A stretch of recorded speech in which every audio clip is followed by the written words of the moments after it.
I like your explanation, Senator, but then Dr. Hassan, it begs the question, you know, from what Senator is saying is that they welcome the court ruling, you know, as the Kenya Kwanza regime, but at the same time, we saw threats from the same Kenya Kwanza regime, members of parliament allied to that, you know, to the KK government, saying that we are going to actually cut, you know, we're going to cut down the budget of the judiciary.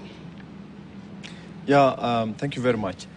I think Senator has put it very well, and if it goes that way, the way she has put it, I think we will have been far in terms of leadership and governance of the current system.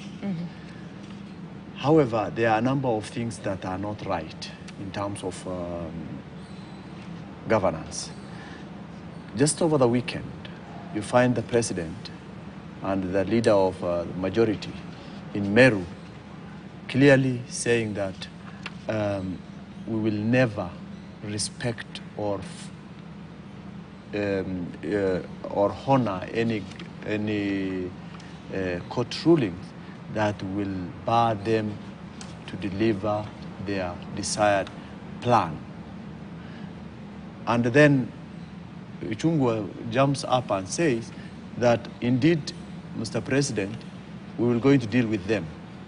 And that is not the way civilized society governs their institutions. We are ruled by the Constitution, the noble Constitution that we took and took an oath against it in 2010, which says that Kenya will be governed by 3 arms of government. The 3 arms of government all will be independent and interdependent. I mean, independence means in terms of delivering their mandate, they become independent. In terms of resource and resource allocations, in terms of resource sharing, and in terms of moving the government agenda, or rather the citizens' agenda, they are interdependent. For example, if budgeting process is structured in our budgeting process is structured in a manner that the executive prepares the budget, allocates all arms of the government, and then present it to Parliament. Parliament debate over it and allocate those, approves those allocations. That way, they are able to carry on their mandates that has, that are given to them by the Constitution. Judiciary plays in a very unique way in terms of our governance. Our judiciary is independent as an institution. It is independent as a judge.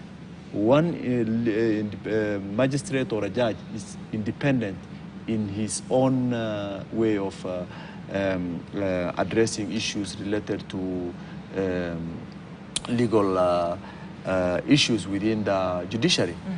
But when the executive, which is mandated to provide support to judiciary for them to implement their service, funding allocation to judiciary, and yet they threaten the judiciary, then the judiciary will be compromised in terms of delivering their service. So the challenge, the biggest challenge we have is that as much as a very good thing is happening within the Kenya Kwanza government, we see again a phenomenon in which judiciary is being attacked in a rallies, political rallies.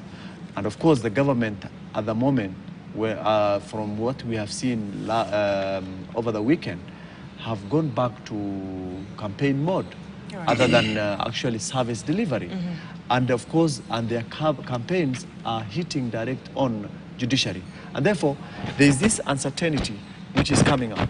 If actually, as Mheshimiwa has said, those rulings that were made were in favor of the government, us as a citizen of this country will have had a lot of questions in our mind that judiciary has been threatened and therefore they are not able to deliver their mandate based on the way they are expected to do by law.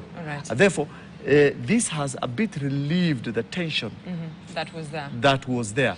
But again, the threat is still now extended after there was a discussion which actually was not called for. Okay. The discussion that they had in we the will State actually House. hold on to your thought, Dr. Hassan. We shall be getting into that part of the discussion.